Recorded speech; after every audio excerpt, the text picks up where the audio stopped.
Pregame.tv, we are breaking down college football action. Bryan Leonard will be discussing Middle Tennessee State, BYU. It's actually Friday night, 6 p.m. locally here. And before we go to the game, we absolutely have to discuss what happened in college football. Some of the Sportsbook managers, all smiles on Sunday, all frowns Saturday. Brutal. They got destroyed. 53-2. The favorites go on money lines straight up, like 34-17 against the spread. I know those don't add to the same number, but you get the idea. Johnny Avello said if LSU, if Florida, and Michigan would have covered, they probably wouldn't have recovered the losses for Saturday the entire season. They would have probably needed a great bowl season just to uncover. It was those three games actually. They still got annihilated, but it could have been really, really bad for them. People love playing like the 9-team money line parlay, and I tell you what, this BYU team, they better be sending like cards to all these kids when they go on their missions in Africa and Australia or wherever they go on missions, because they saved the Sportsbook a bundle, dumping that game to the U's the other night as a 7-point favorite, because that was probably in a ton of them. And because it was TV game and everything else. Bryan, BYU sure looked good against the Texas Longhorns, ran all over them. Can't go against this team, right? If there's enough points, you can go against them. I like that. Actually, he got against them last week. You would have wanted to get in the. Are we going to be getting extra points on all these favorites, especially the TV games, after what we just saw? Very well could be. Middle Tennessee State is a team last year on the road, 5-2 against the spread on the road. They brought back 16 returning starters.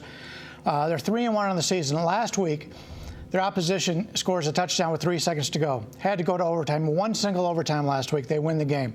So a lot of people look at that and say, oh, they're coming off an overtime. Now they got to travel. Well, it was one single possession of each of the first overtime.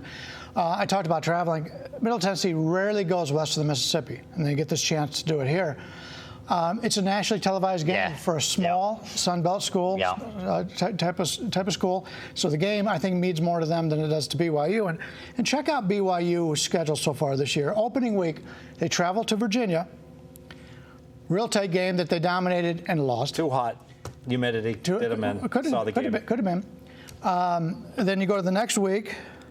They take on Texas, one of the biggest football programs in college football. As you mentioned, dominated them, ran the ball right down their throats. Big emotional win. Got the defensive coordinator fired. Get the week off, bye week, getting ready for the Holy War. Mm-hmm. Big revenge game against Utah. They lose again.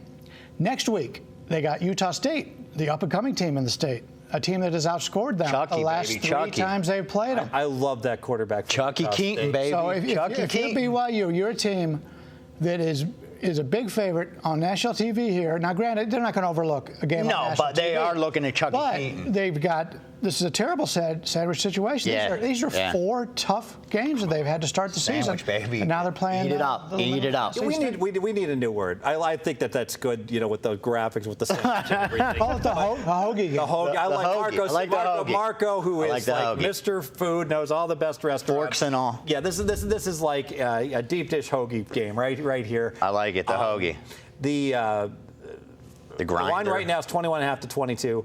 Where does this close at the sharp books? Where does it close at the? I hate to call a book square. I would never call a book square. But the ones that don't cater to sharp action. Yeah, that's how I like to label them. The casinos, the stations. That don't cater to wise guys. Right. Hilton's already got it up to 23, so we may see a 24. I think they're anticipating. You'll see a 24. It's just a matter of if you have an account there. Because we know some of those faraway places, as you like to call them, are going to hang up a 24. They're not going to be shy. Aliante is a faraway place here in Vegas. Aliante is the. It is pretty. It's got a Utah address. I love Steve Ferrero over there. Always comes out. We always shoot the. But he gave me a winner. He gave me Miami. He says you got to bet the 6-1. We're hanging 6-1 on Miami to win the AFC East right before the season. That has never happened. Where a sportsbook supervisor gives me a winner on a weak number on his board. I'm sorry. Maybe I shouldn't have said that. I hope that's the last time Steve, I'm sorry. Let's redo this. I apologize if I got you in trouble with the casino, but you're going to make it all back with the volume. Go out to Aliante. It's the best bet. They got their own lines. I really like that book. I respect that, too. I agree. This is a big game for Middle Tennessee State. These kids don't have an opportunity to showcase this team very often, not on a national Especially after stage. it was Dasher left, right? He was like the greatest quarterback. Not on the national He was Chucky stage. Keaton before Chucky Keaton. Keaton was Chucky Keaton, exactly. He not wasn't on as the good as national Rudolph the reindeer, but Dasher was pretty good. And That's good. I'm going to count that as a movie reference. I like Excellent. it. I like it. And I think getting that many points from a team that's not going to want to get embarrassed on national TV, it just makes sense to me that at worst case scenario, the back door's open. And I always say with my dogs, I want one of two things or both things. A team that could win the game straight up. I wouldn't go that far that Middle Tennessee State qualifies as a team that could win straight up, or a team that's going to give me 60 minutes of effort, because that way the back door stays open. I think they're going to give me 60 minutes. The back doggy door. I like it. Crawl through the doggy. The doggy door. Get in through that dog door, baby. Another advantage is that it's played earlier in the week. It's Friday instead of Saturday. But at this point of the season, you've got to look at teams playing conference games coming up, getting into the conference schedule. So, they do get the extra day of preparation. Sure. Middle Let's go ahead and Tennessee make it official.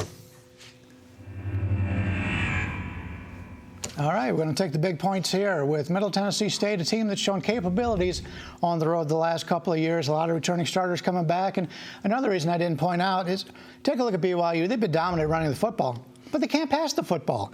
They're completing just 33% of their passes, 4.6 yards per pass attempt, which is over 2 yards per pass attempt less than the average team in the FBS. No ability to get the quick scores that way. Obviously, they could run the football and break some, but Middle Tennessee's been pretty good against the run so far this year. I don't think there's going to be a lot of easy scores for BYU, and in that case, we'll take the big number. I like it. Tough to cover that many points when you're not throwing the football. I like it as well. Let me ruin everyone's Friday night if I will. If you really want to bet this optimally, I think what you got to do is you got to look for rogue numbers on the first half and the second half, because the line inflates up to 23 and a half. Boom, there's the coast, plus 14. You go over there. They're begging for action to try to balance back because everyone's going to be laying it. Same thing at halftime. Everyone else is going to be, I know where you're going to be. You're going to be at the Cosmo, probably with like some of the other local female handicappers hanging out, not to mention anyone, not to narrow it down too much. But Bryan Leonard, just because Marco has boobs doesn't mean he's a female. I keep waiting. We have a girl next door at pregame.com. I keep waiting for them to put a picture of Marco up there and have us. We go ahead and rate how we feel about her. And I tell you, John, no one does a better job than Johnny Detroit. None. Giving a wide variety. In fact, the other gal he put up. Good taste. Good taste. What I liked about it is that I could see it like. He actually put one. Sometimes it's just like he puts up Kathy Bates. Okay. He put up one that truly was like, it's almost like a UFC fight where like one guy dominates, but the other guy got in good punches, and you could see some people rating it like a 9 and others. Not giving her due. Not so good. Bottom line, second half it's going to come like 7:45. I can only imagine what you might get at, say, one of the great shops here at the Wynn or an Aliante or a place like that, because you know that all the locals will be betting on the favorite and the over. And might get some really good value that way. So that's my betting basic strategy tip to ruin your Friday night. And so you can just work. Yes. Sound good? I like it. Should we keep talking college football? As my son says, let's do college football. My son says one more time. One more time. What he means is one more time after another. The technical schools. Yes, we're going to go ahead and we're going to break down Florida at Kentucky. No, Vatech. Oh no, we're not. No, we canceled Vatech. Sorry. I was no technical schools. I was going to do a video on Thursday Vatech, Georgia Tech. Vatech. I was going to take the over. My bad. But I was just a little concerned about stuff that came up. Missed the memo, like Louisville has. I went over Thursday. Missed the memo. We're going to a bigger game. Big. Florida, Kentucky. Huge. Kentucky is the game that got me. I won by the hook, taking 14.5 against Louisville. I'm 5-2 and into the quarterfinals of the Gold Nugget. And if they have one more week of those handicappers like they had the last few weeks, Bryan Leonard, who's in the contest, will join me in the quarterfinals without ever having to make any picks. So stay with us, pregame.tv.